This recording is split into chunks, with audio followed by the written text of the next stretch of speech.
Hi everyone, my name is Tara Kay. I'm the Campus and Faculty Development Specialist at IDEA. Today I'm going to show you a couple of new features that you will have available above and beyond what you were used to when you were using the legacy products or the paper or IOL. I'm going to be speaking in terms of the new platform. When I mention the new platform, what I mean by that is the Campus Labs platform, or I'll use the word dashboard, and that's what I'm going to show you today. So I'm going to begin with two new features you will have available on your dashboard. Also, I'm going to show you how students will access their surveys from now on and what their view looks like.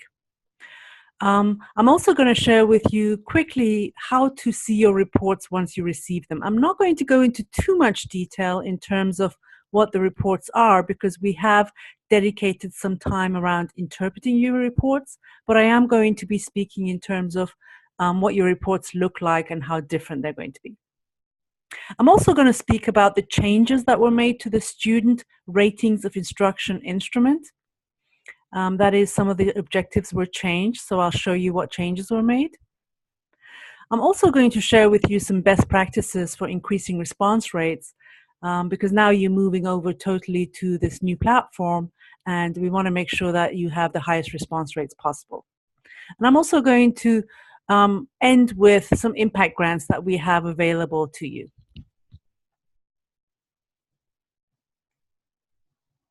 So you may have been familiar with two instruments that we had. One was the long form or the diagnostic form, and one used to be called the short form or the learning objectives form. Now you have four instruments available. We still have the two forms, the long form and the short form. The long form is called the diagnostic feedback. The short form is called the learning essentials feedback instrument. Basically, you have two new instruments. One of them is now called the Teaching Essentials instrument. This is a survey that can be used to collect feedback from students around teaching methods only. So whereas the Learning Essentials instrument collects only the students' perception of their learning in terms of learning objectives, the Teaching Essentials instrument asks the students the teaching methods that they're observing in the classroom, and that's the new instrument. So the Teaching Essentials instrument collects data around teaching methods only, so you will not receive any data around learning objectives. There's another instrument called the Instant Feedback that's also new. This is a formative feedback instrument that faculty can use while they're teaching the class instead of waiting until they collect data at the end of the course. I'll show you how that works in a minute. But basically, the way the process works is your administration or your department will speak to you about the choices that you make around these instruments when they're going to be administered. So all the logistics around what instruments are going to be used and when is really a conversation to have with your administrators on campus. Know that you have these four instruments available. So what is the instant feedback instrument?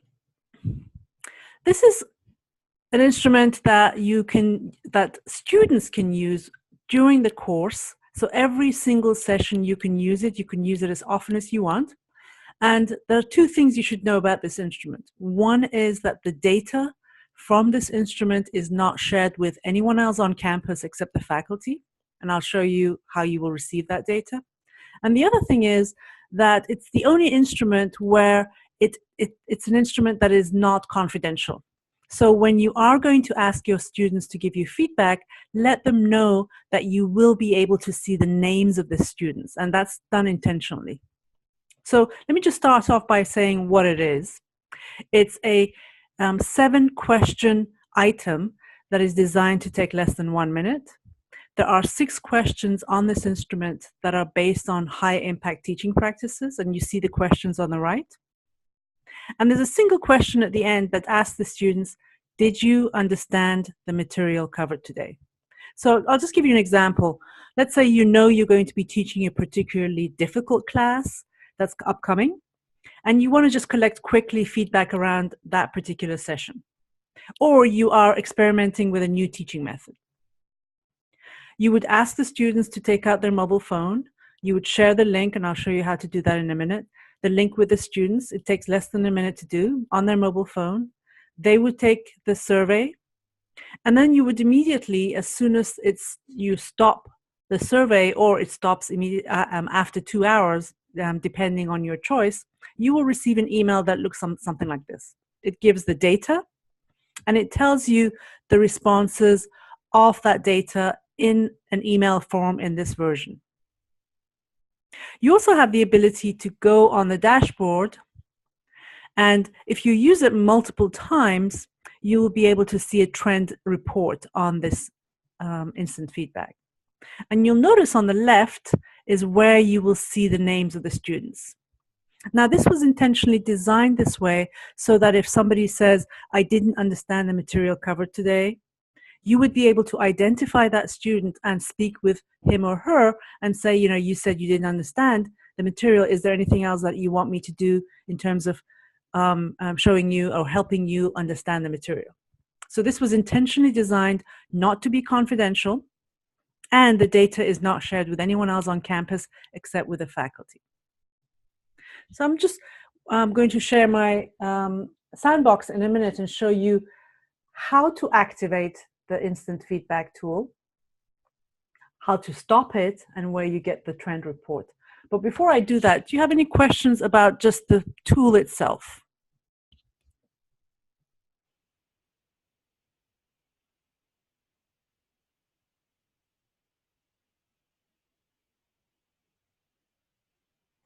I see a question in the chat. Do you have suggestions on when it is best to use this tool? It's really entirely up to you. Some people like to collect the data throughout the term. I've seen faculty use it every single session because they just love to look at the trend and see how they're doing, and they're comparing the teaching methods they're doing in one section and comparing them to the other section. It really depends on your goal. If your goal is to collect data around whether the students understood a particular session, you could only use it once. You could use it every single session. You could use it maybe for midterm. So it really depends on your goal. The next question is, how does this work with Blackboard? It really is not supposed to be working with Blackboard or any other way. I'll just show you how it works in terms of process. Basically, you would just share the link with your students. So if you are teaching an online class, you would just share that link on Blackboard, either via email or in an announcement. It's just a very simple link. So the next question is there a point when there is too many times that we're asking students to do just one more thing? Again, it's up to you. You don't have to use it. It's a tool that you have available, so you don't have to use it again. Lisa says maybe after grading, possibly on Wednesday when they're preparing for discussions. Does it need to be synchronous? If it closes in 2 hours, we will need to let them know when their survey is live. Exactly. Yeah, that's a great point. The moment that you click on the button, and I'll show you how to do that when I share my desktop with you in a minute, is you activate it yourself. So it's really entirely up to you whether it needs to be synchronous or not. You just tell the students it's going to be open from, let's say, 1 p.m. Eastern time or Central time till 2 p.m. Eastern or Central. It's really entirely up to you if you want it to be synchronous or not. Great. So keep the questions coming. And I'm going to share with you when I share my desktop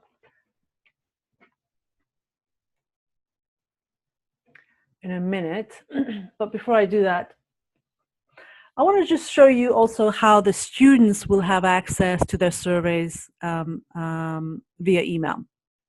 So with the new platform, students will be receiving an email with a link that says you are being asked to complete the surveys for all the courses that they're enrolled in. And they will receive a link, and when they click on that link, it will take them to a credentials page that looks something like this, and they would be asked to put in their current credentials that they're using on campus. So what that is they put their credentials in there without having to create a new account, I see another question coming in. I'm going to keep all the questions and respond to them in a minute. And they just go in, and what it gives them is a page that is their landing page. So, for example, here on the left, you see a screen that shows the courses that the students are enrolled in. And on the right, you see a page that they would see on their mobile phone. So these are the regular surveys that they're going to be completing. So whether you are whether they're being asked to complete a diagnostic survey or a learning essentials instrument or a teaching essentials, those 3 end of course surveys are what they see here on the screen. So they choose one of those, whether they want to continue or start the survey, and they would click on there, and it takes them to a page like this, and they would be using the radio button and completing the survey in that way. And what you see here on the right is on their mobile phone. So basically, that is how students will receive their links to their end of course surveys. The surveys are accessible anywhere. We are going to be talking about the best practices that we recommend in terms of improving response rates at the end. But know that they can take them anywhere as long as they have internet connections. So I'm going to move over to the questions. So the next question is, could the questions be reopened? That is, have it open a couple of times to reach students through different time zones. Every session for the instant feedback is just one session. So when you open it, that is exactly when it's going to be opened, regardless of the. So the answer is no. You can't reopen the same session if you want to collect feedback from students from different time zones. Then you would have to start a new session.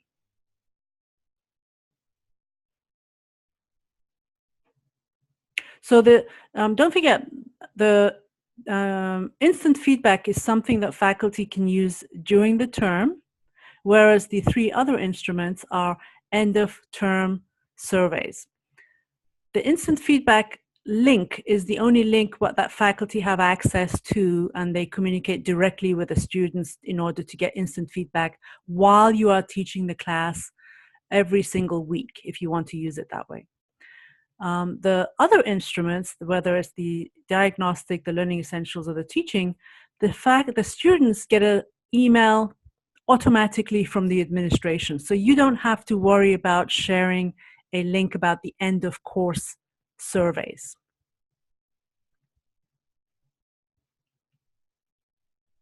Yeah, that's a good idea, Michael. It seems that it would be wise to let students know when the instant feedback will be released weekly on Tuesday evening, for example. Yeah, I mean, if you want to schedule it every single week, you could do that as well, by letting the students know that they should click on that link for that specific period of time.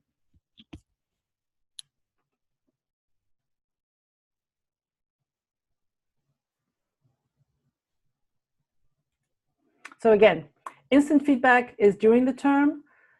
End of term surveys are emailed by the administration automatically.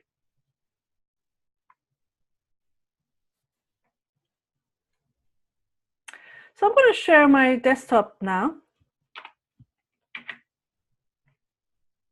and show you what your view would look like. So this is a dashboard. So you might have been used to something like this. If you remember, you used to get your paper reports. You used to be able to see your progress on relevant objectives on the first page with the summary evaluation. You used to see your adjusted and your raw scores. On the same page, on the paper report, you used to also be able to see your converted averages.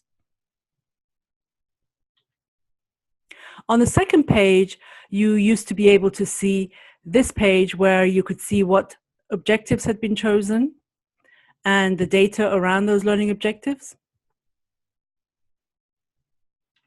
And on page 3, you were given a suggested action here. For example, it said consider increasing use linked to a specific teaching method.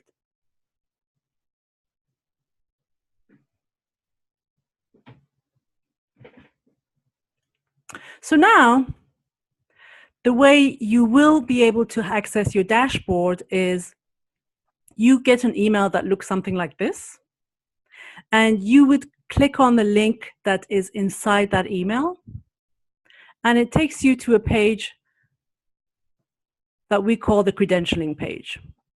So you would use the current credentials that you're using on campus. So in this case, you would put in the current credentials for your username and password. And you don't have to create a new account. It just recognizes who you are. And it takes you to a landing page that looks like this. So basically, the link to the end of course reports will be emailed to you in your email, and the link will be inside the email. You click on the email and you put in your credentials, and it takes you to a page that looks like this. And on the main page, you'll notice that you have the ability to go back to previous reports. Obviously, the first time you use it, you will only see the first report available, but from here on, you will be able to see previous ones that were on the Campus Labs dashboard. And you see a list of your courses here. So that's the main dashboard. And before I go, let me just go and look at the questions.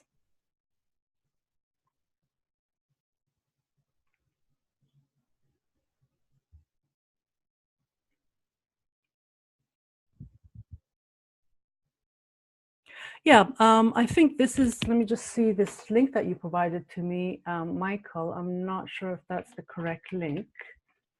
Yeah, it's not the correct link. I think the link that I just shared with you is this one. This is the URL so you can bookmark it. So basically, this is the one that I just showed you. It's https ottawa.campuslabs.com/faculty/ that you see here on the screen. Yes, okay, I see that you have pasted it in there, Michael. Great.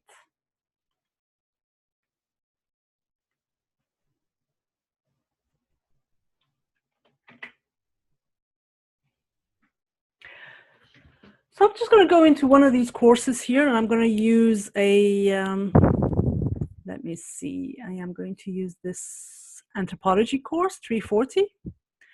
And the first thing you'll notice is you will also now have the ability to look at the response rates. So the moment the survey is open and it's available to students, you can always go to your dashboard and check the response rates live as they're increasing. So you always have the ability, let's say if the survey is open for a week, if you go in every day, you'll see a different response rate until it closes. So you have the ability to check on the response rates. You'll be able to see when it closed. And once it closes, the administration will send you an email that your reports are available to be viewed. Also, you may notice that there is something called the objective selection form. You don't have to worry about this because the administration has already pre-selected them for you. So if I click here, you'll be able to see the objectives that were already selected on your behalf. And it's basically a way that you can see and which objectives are selected. Basically, you won't be able to change them. They've been locked in. It should show up. I don't know why it's so slow today. Let me go back and see if I can choose another one that's faster. I just tested it before the session and it was working fine.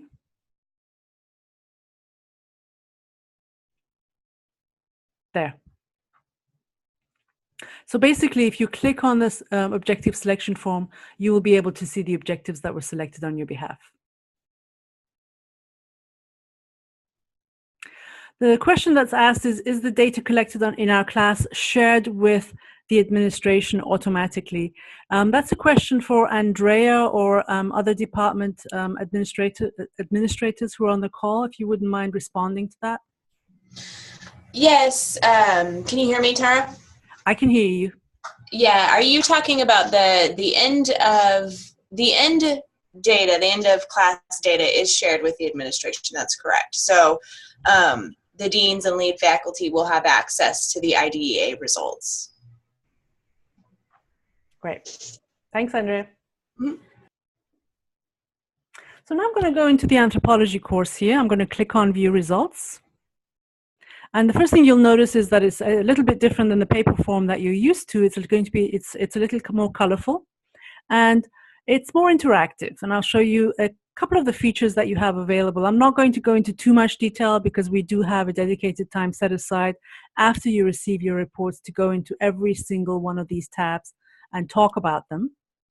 Basically, on the first page, you will see the summary average, the progress on relevant objectives, and the ratings of summative questions. These are the questions that ask about excellent teacher, excellent course. You have the ability to toggle between adjusted and raw averages. And you also have the ability to compare the converted average here to either the IDEA database, the IDEA discipline, or your institution. So for example, if I mouse over here, it tells me the converted average compared to the group that I've chosen, whether it's the database, the IDEA database group, the IDEA discipline, or the institution, and makes the converted average comparison here. So I can toggle, I can mouse over similar, lower, or higher, and I can toggle between IDEA database, IDEA discipline, and so forth.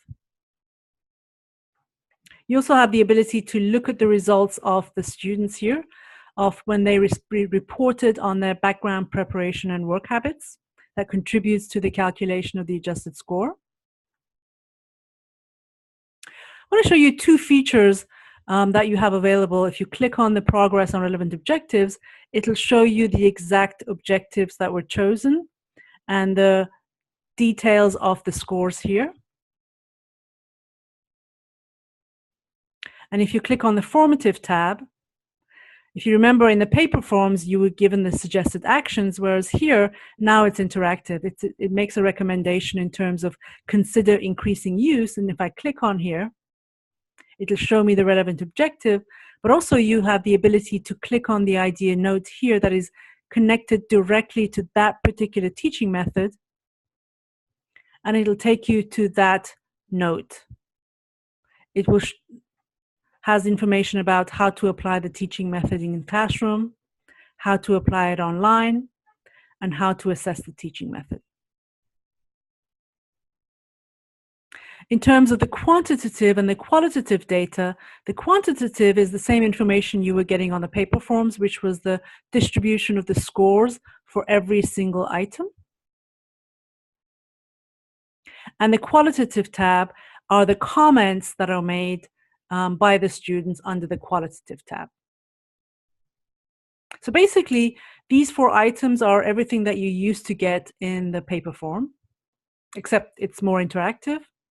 You now have the ability to look at the response rates. You also have the ability to print. So if you click on this print icon, you can either print or save your report as a PDF.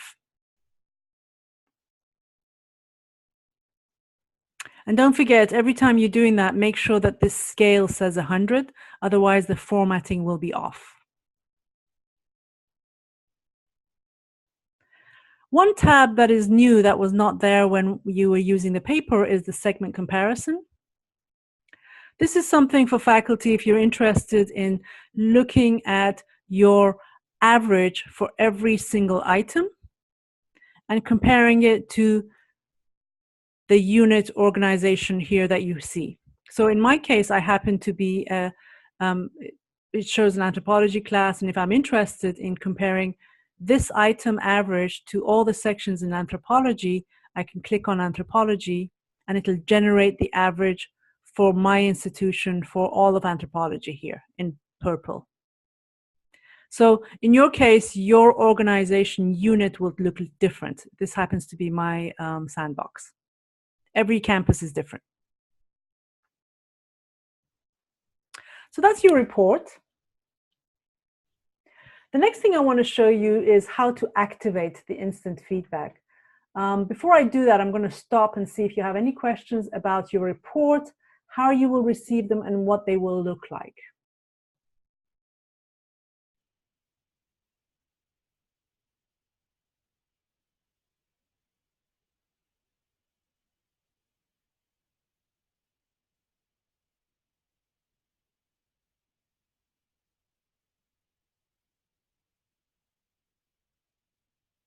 Okay.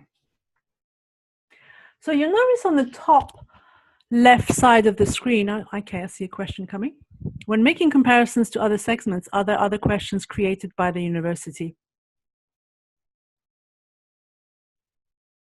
No, those are just the items that are the generic items in the courses. So for example, let me just give you an example. If I go here.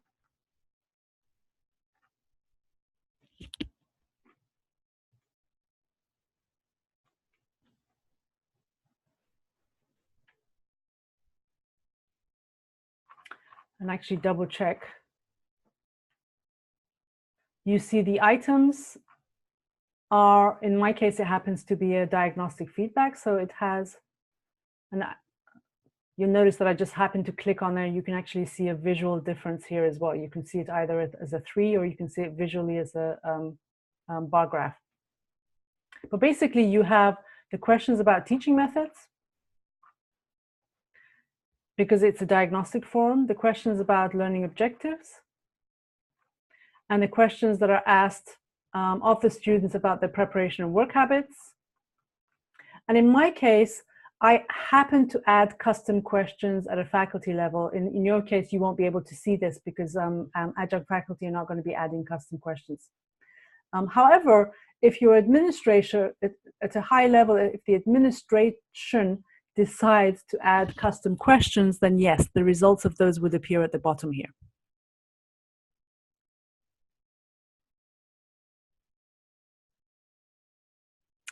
So the next question is, which surveys are automatically generated and sent?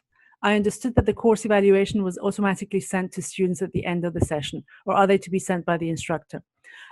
So yes, they're automatically generated and sent. Faculty don't have to send anything to students in terms of end of course surveys. They're automatically sent by the administration. The only thing that the instructor are going to be sharing with their students, if they decide to use the formative feedback tool called the instant feedback. That's a different instrument. So the only thing the instructors will be sharing with students is, if you decide to use the instant feedback tool, which has nothing to do with the end of course surveys, it's just the formative feedback tool that faculty can use while they're teaching the class, then you would share that link with your students. And I'm going to show you how to do that in a minute. So I'm going to go back to the home just to make sure we're all on the same page. And anywhere you are, you'll be able to see this button here where it says feedback. If you click on that, it'll give you a generic link. In my case, it says IDEA, but in your case, it'll say Ottawa. So all you have to do, whether you're teaching a face-to-face class or an online class, is you would share this link with your students. So you could write it on the board, you could email it to them, you could put it on the main page of your online course. And the moment you share this with them, you just click on Start. So you can't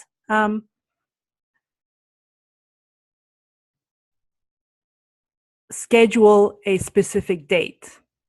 You click on Start, and if you don't click on Stop, it'll close automatically in 2 hours.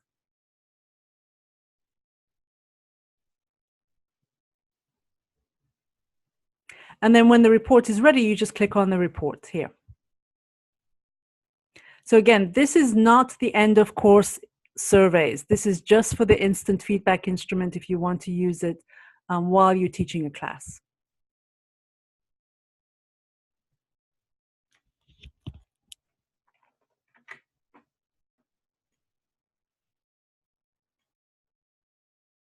Any questions so far?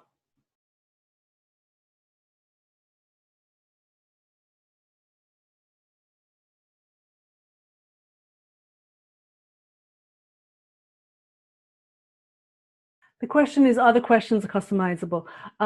Right now, they're not customizable. Those are just the questions they are as you saw them. The 6 high-impact teaching methods questions and the 1 question that gauges their understanding. We have been asked whether we can make the tool customizable, and they're looking into it, and maybe if they decide to do that, they're going to do that next year.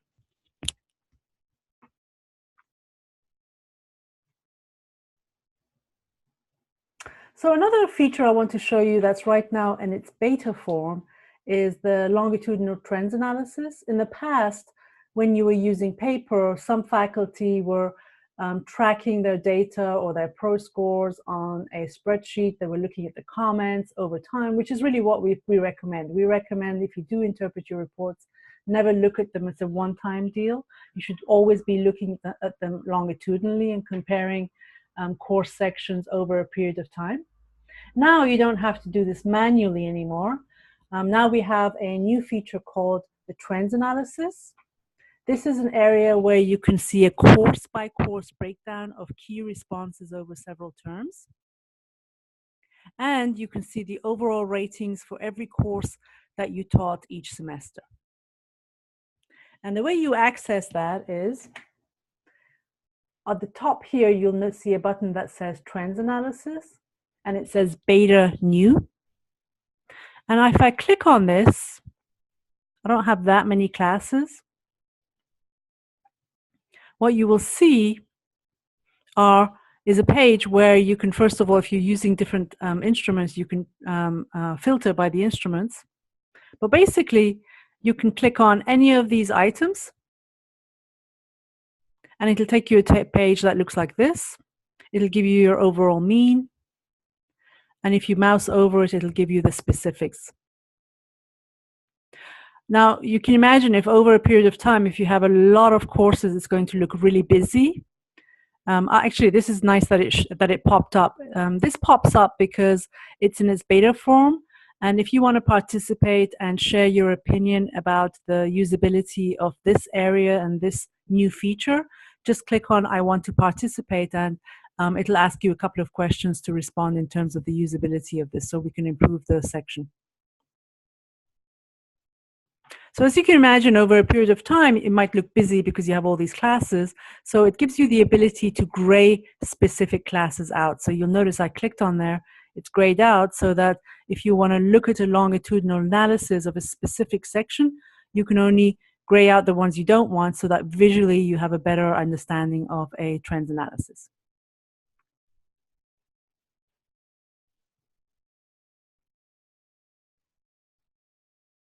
Any questions about the trends analysis?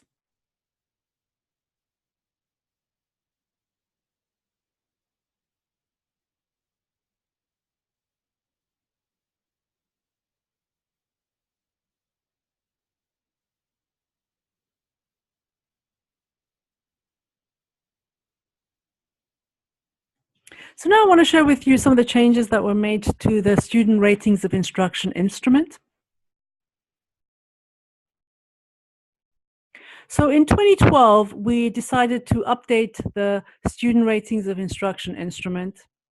And by 2015, we had 13 new and revised items.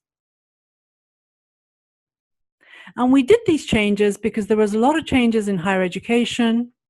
We had received quite a lot of feedback from our constituents in terms of the topics that needed to be updated. And we wanted to make sure that not only are the instruments reflecting current trends in higher education, but also they align better with national standards, regional accreditors, and others. So what we did was we expanded the learning objectives to include topics that cover civic engagement, ethical decision-making, diverse perspectives, and quantitative literacy. And we also changed the language in the teaching methods to reflect service learning and self-reflection.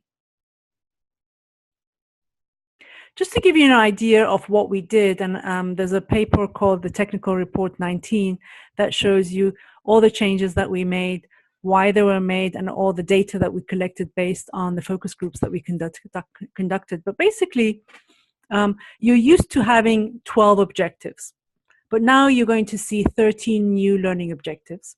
So what we did was we combined objectives number 1 and 2 and created a single objective. We added a new one about diversity. We revised objective number 6. We combined objectives number 9 and 12. We revised number 10. We added one about public service, and we added another one about quantitative literacy. And we changed the language in the teaching methods section.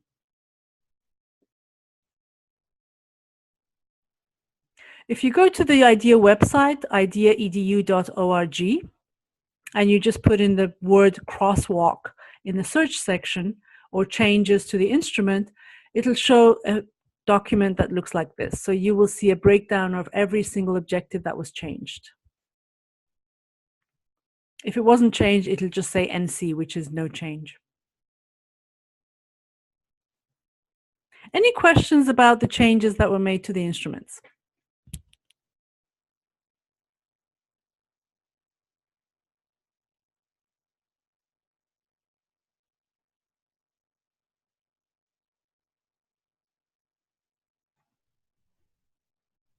Okay.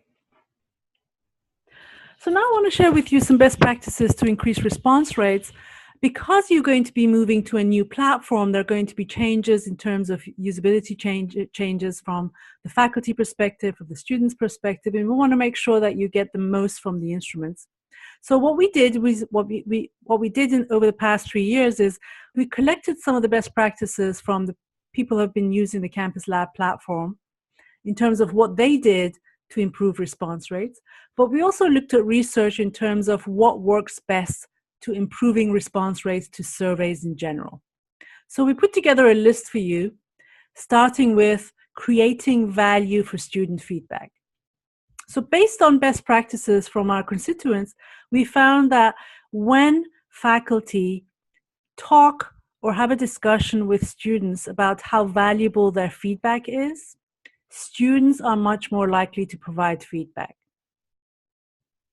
So as long as students know that their voices are being heard and that their comments are not going somewhere in a black hole, if they know that someone is listening to them, they're much more likely to respond to surveys.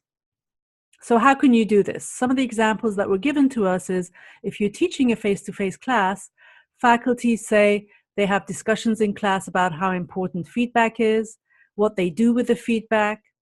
They even provide examples of some of the feedback that has been really useful to them and how it made them tweak their courses. If you're teaching an online class, you can create a separate discussion thread about the importance of feedback and how much you value it, and provide examples. So the second thing that we found is if you're teaching face-to-face classes, when faculty devote time in the class to complete the surveys, the responses are high. So just as you were distributing the surveys in the classroom, what we do recommend is if you're teaching a face-to-face class is you can have the students go into their email, click on the link, or you can provide the link to them if you want. You could get it from your administrators, but they should have the link in their email already. You would give them 15 minutes, you would leave the classroom and come back, and that has shown to improve response rates. If you're teaching an online class, the link is automatically made available to the students' landing page on their LMS. However, you can also share that with them either in an email, in an announcement if you want, or you can just add it in your syllabus.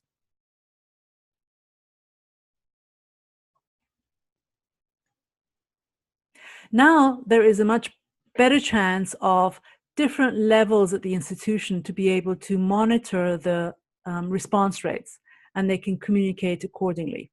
So for example, not only do you have the ability to look at the response rates, but also your department chair has the ability to look at your response rates, and the administration can do that. And based on that, they can set frequency of reminders and end dates.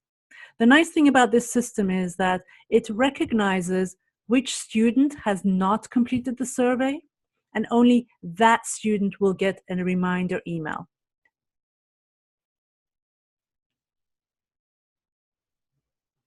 One thing that research has shown, obviously, it's a given, but I added that here to the list, is that people who try to access surveys and they can't access it the first time around, they tend to give up.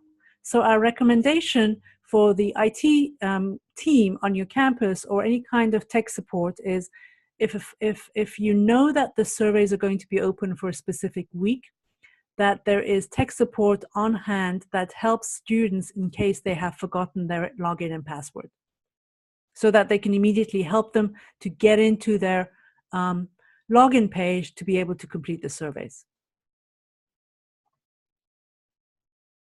Also, research has shown that when a process is integrated into the campus culture of feedback, so if there is a feedback culture on your campus, people tend to complete surveys more. So whether it's faculty giving feedback to students, students giving feedback to faculty, faculty giving feedback to department chairs, if there's an open culture of feedback, people are much more likely to complete surveys. And finally, any other forms of communications, whether it's Twitter, Facebook, student magazine, on-campus TV stations, making sure that on that week or those weeks, these reminders are all over campus, and you talk about how feedback is important and that they should be going to their emails and providing feedback is another recommendation we make to the best practices. Any questions or comments about? Here, I see one. Oh, okay. Michael says, it seems that the survey is automatically opened when you're logged into Ottawa. You just went to your dashboard for IDEA and it automatically opened because you have Blackboard and the OU dashboard open. Great. I don't see that on my end because I don't have access to your dashboard. So, and Andrea, I think that seems to be the case. Michael just tested it.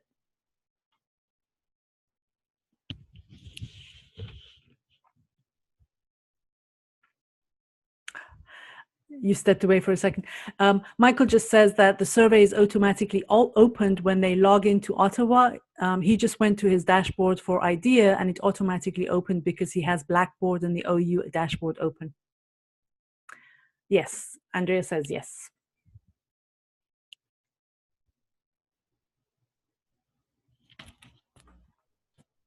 So the last thing I want to share with you are our impact grants. Because we're a nonprofit organization, we like to give back. And so part of giving back to campuses are impact grants around two topics. One topic is if you're interested in sending a proposal to get up to $10,000 for an impact grant around teaching and learning, or if you or your department wants to create a proposal and submit for the impact grants on a topic that it has anything to do with campus climate grant, you can do that as well.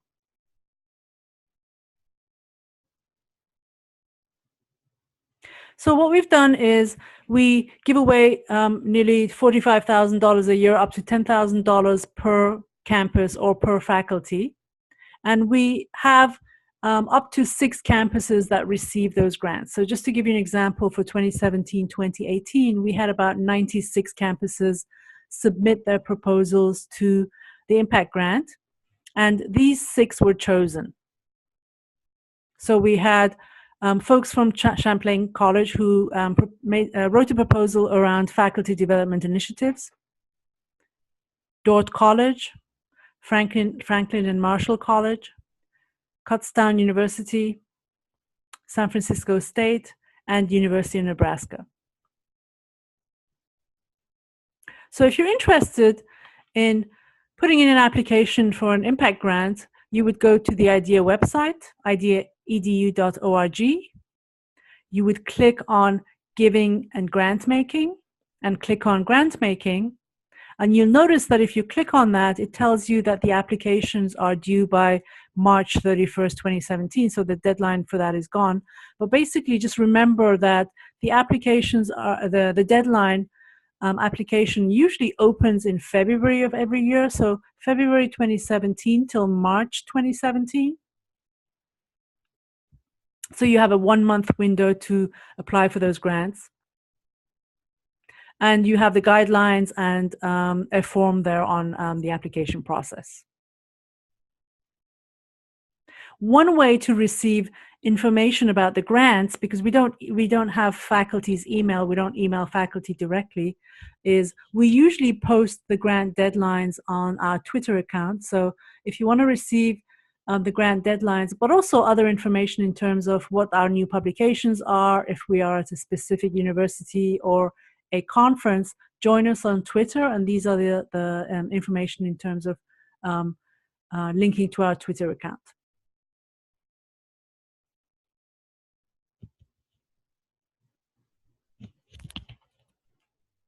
So any questions about anything that I've shown you at all?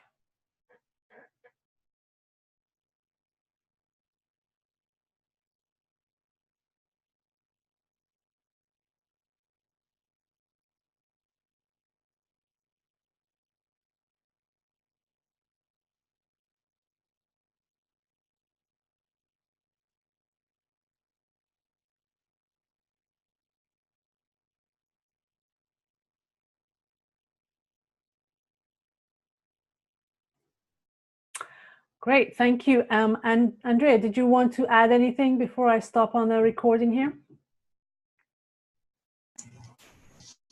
I don't think so, Tara. I think that there will probably be questions once they start using it. So do you think it would be best for them to direct those towards me? And if I need you for those questions, I can pull you in that way? Great. Yeah, we can do that. Okay. Okay, so if there's no more questions,